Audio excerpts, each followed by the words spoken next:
Social మీడియాతో అధికారంలోకి వస్తామని కొందరు కలలు కంటున్నారని సీఎం రేవంత్ రెడ్డి అన్నారు. చిల్లర పనులు చేస్తే చర్లపల్లి జైలుకు పోతారని వార్నింగ్ ఇచ్చారు.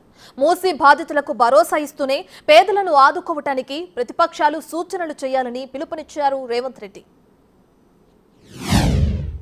అందుకే మూసీ రివర్ బెడ్ లో ఉన్న వాళ్ళకి కానీ బఫర్ జోన్ లో ఉన్న వాళ్ళకి కానీ తప్పకుండా రాష్ట్ర ప్రభుత్వం ప్రత్యామ్నాయం చూపిస్తుంది.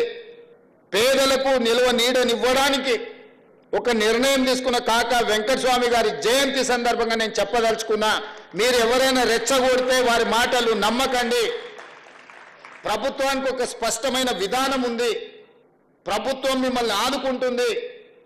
వాళ్ళు వీళ్ళు వచ్చి మాటలు చెప్పిన వాళ్ళు వాళ్ళ ఫామ్ హౌస్లను కాపాడుకోవడానికి మిమ్మల్ని ముసుగుగా రక్షణ కవచంగా వాడుకుంటున్నారు తప్ప మీ ప్రయోజనం కోసం కాదు. ఈరోజు ఆ మాట్లాడే వాళ్ళందరికీ నేను సూచన చేస్తున్నా,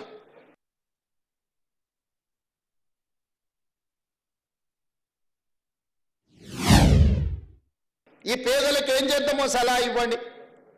ఇండ్లు ఇద్దామా, ప్రత్యామ్నాయంగా డబ్బులు ఇద్దామా, ప్రత్యామ్నాయంగా వాళ్ళకి ఏమైనా స్థలాలు ఇండ్ల పట్టాలు ఇద్దామా, లేకపోతే హైదరాబాద్ నగరంలో చాలా ప్రభుత్వ జాగాలు ఉన్నాయి, అక్కడ వీళ్ళకి ఏం ప్రత్యామ్నాయం చేద్దామో మీరు సూచన చేయండి. ఏది మాట్లాడినా ప్రత్యామ్నాయం చెప్పరు, అది మాత్రం చేయొద్దు, వీళ్ళని మాత్రం కదిలియొద్దు. ఎక్కడున్నది అక్కడనే ఉండాలి, ఎట్లున్నది గట్లనే ఉండాలి. చెరువులు, వాగులు, మీకు నాలాలు, మూసి ఇవన్నీ మూసుకపోతే నీళ్ళు ఎక్కడికి పోతాయి? ఆ నీళ్ళే ఇప్పుడొచ్చే బుల్డోజర్ కాదు, నీళ్ళు వచ్చే ఆ నీళ్ళే బుల్డోజర్గా మారి మనల్ని ముప్పెట కమ్మేసినప్పుడు ఈ నగరమే మాయమైపోతుంది. హైదరాబాదు నగరానికి వలస వచ్చి ఉద్యోగ ఉపాధి దొరక్క మూసీలో కలుషితమైన వాతావరణంలో బ్రతుకుతున్న వాళ్లకు ఒక మంచి జీవితానికి, వాళ్ళకు ఒక మంచి వసతులు కల్పించడానికి అవసరమైన ప్రణాళికలు మీరు సిద్ధం చేయండి. ఈ ప్రభుత్వం అది అమలు చేస్తుంది. వాళ్ళు దోపిడీ చేసిన దాంట్లో ఒక 10% పెడితే వీళ్ళ జీవితాలు బాగుపడతాయి.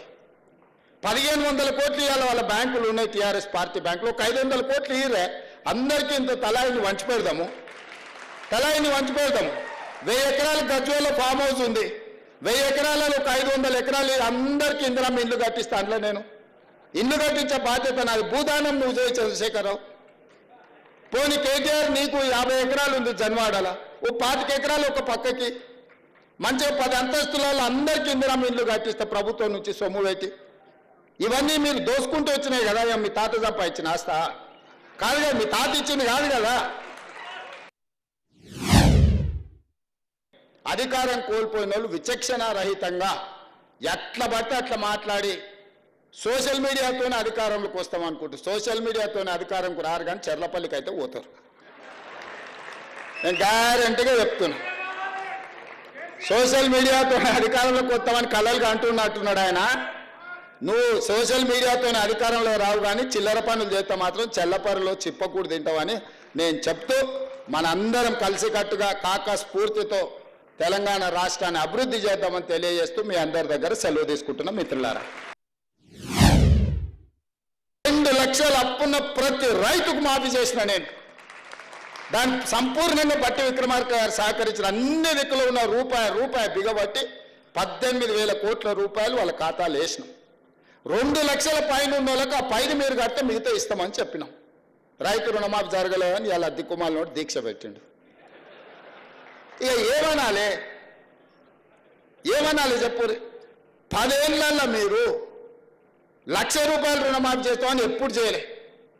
2018 నుంచి 2023 వరకు వాళ్ళు 5 ఏళ్లలో చేసిన రుణమాఫీ 11,000 కోట్లు. 25 రోజుల్లో మేము చేసిన రుణమాఫీ 18,000 కోట్లు. చర్చిద్దామా చెప్పండి, అన్ని వివరాలు ఇస్తా.